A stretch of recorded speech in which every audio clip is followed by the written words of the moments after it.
Number 2 हज़रत सफिया रज़ियल्लाहु ताला अन्हा।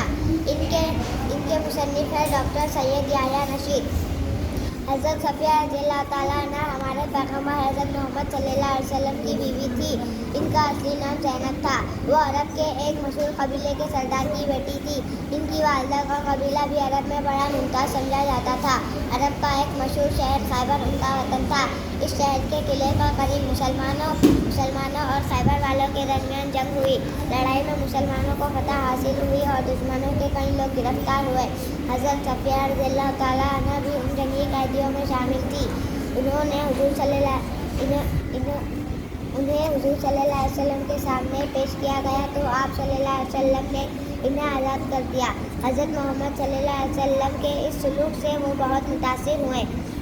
हज़रत मोहम्मद सल्लल्लाहु अलैहि वसल्लम ने इन्हें ये इख्तियार भी दिया कि चाहे तो वो अपने कबीले वापस चली जाए या आप सल्लल्लाहु अलैहि वसल्लम के निकाह में आ जाए। हज़रत सफिया रज़ियल्लाहु ताला अन्हा ने हुज़ूर सल्लल्लाहु अलैहि वसल्लम की बीवी बनना पसंद किया और रसूल अकरम सल्लल्लाहु अलैहि वसल्लम ने इनसे निकाह कर लिया। रहम दिली और सखावत हज़रत सफिया रज़ियल्लाहु ताला अन्हा की अहम खूबियाँ थी। वो जब वो हुज़ूर सल्लल्लाहु अलैहि वसल्लम के साथ मदीना तशरीफ़ लाए तो प्यारे रसूल सल्लल्लाहु अलैहि वसल्लम की चहती बेटी हज़रत फ़ातिमा रज़ियल्लाहु ताला अन्हा इनसे मिलने आए।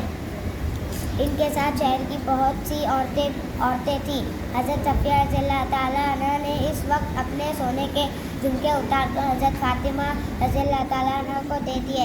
उन्होंने साथ आई हुई औरतों को भी कोई ना कोई ज़ेवर तोहफे में दिया। हज़रत सफिया रज़ियल्लाहु ताला अन्हा बहुत बाहिम्मत और निहायत अक्लमंद खातून थी। वो सब्र और बर्दाश्त जैसी खूबियाँ की मालिक थी। दूसरों के कसूर माफ़ करने में वो ज़ाती नुकसान की कभी परवाह नहीं करती थी। एक बार इनकी खादमा ने हज़रत उमर रज़ियल्लाहु ताला अन्हा से इनकी शिकायत की थी। हज़रत सफिया रज़ियल्लाहु ताला अन्हा ने जब सच्चाई बयान की तो हज़रत उमर रज़ियल्लाहु ताला अन्हा इनकी बातों से मुतमईन हो गए। इस वाक़ये से हज़रत सफिया रज़ियल्लाहु ताला अन्हा को अपनी खात्मा पर गुस्सा आना चाहिए था, लेकिन उन्होंने इसे न सिर्फ माफ़ किया बल्कि आज़ाद भी कर दिया। हज़रत सफिया रज़ियल्लाहु ताला अन्हा को हज़रत मोहम्मद सल्लल्लाहु अलैहि वसल्लम से बड़ी मोहब्बत थी। एक बार किसी बात पर आप सल्लल्लाहु अलैहि वसल्लम हज़रत सफिया रज़ियल्लाहु ताला अन्हा से नाराज़ हो गए।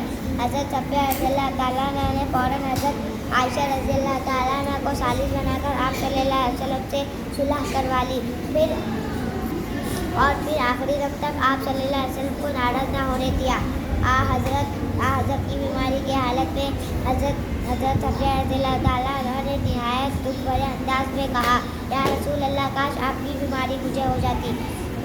हुज़ूर सल्लल्लाहु अलैहि वसल्लम की ये सुनकर अपने घर के अफराद से फरमाया, वल्लाह वो सच्ची है। इनकी बातों में दिखावट और बनावट नहीं है। मुसीबत में गिरे हुए लोगों की मदद करते वक्त हज़रत सफिया रज़ियल्लाहु ताला अन्हा अपनी जान और माल की परवाह नहीं करती थी। एक बार हज़रत उस्मान रज़ियल्लाहु ताला अन्हा के घर को दुश्मनों ने घेर कर इनका खाना पानी बंद कर दिया था। हज़रत सफिया रज़ियल्लाहु ताला अन्हा अपने खच्चर पर सवार होकर हज़रत उस्मान रज़ियल्लाहु ताला अन्हा की मदद को पहुँची, लेकिन दुश्मनों ने इन्हें मकान में दाखिल होने न दिया। मजबूरन वो घर लौट आई और हज़रत हसन रज़ियल्लाहु ताला अन्हा के ज़रिए हज़रत उस्मान रज़ियल्लाहु ताला अन्हा को खाना पानी पहुँचाने का इंतज़ाम किया। हज़रत सफिया रज़ियल्लाहु ताला अन्हा खाना बहुत अच्छा पकाती थी। वो अक्सर अपने हाथों से पकाया हुआ खाना रसूल अकरम सल्लल्लाहु अलैहि वसल्लम के रिश्तेदारों के यहाँ भेजा करती। हज़रत आयशा रज़ियल्लाहु ताला अन्हा फरमाती है, मैंने इनसे अच्छा खाना पकाने वाली दूसरी औरत नहीं देखी। हज़रत सफिया रज़ियल्लाहु ताला अन्हा अपने गैर मुस्लिम रिश्तेदारों के साथ भी बहुत अच्छे सलूक से पेश आती थी। हज़रत सफिया रज़ियल्लाहु ताला अन्हा ने इंतकाल से पहले अपना मकान अल्लाह की राह में वक्फ कर दिया था और अपने पास के 1 लाख दरहम अपने भांजे को देने की वसीयत की थी। मुसलमानों ने हज़रत आयशा रज़ियल्लाहु ताला अन्हा के कहने पर इनकी इस वसीयत पर अमल किया। हज़रत सफिया रज़ियल्लाहु ताला अन्हा ने सन सन 50 میں وفات پائی. اس وقت ان کی عمر 60 برس تھی. انہیں بقی نامی قبرستان میں دفن کیا گیا. ماشاء اللہ.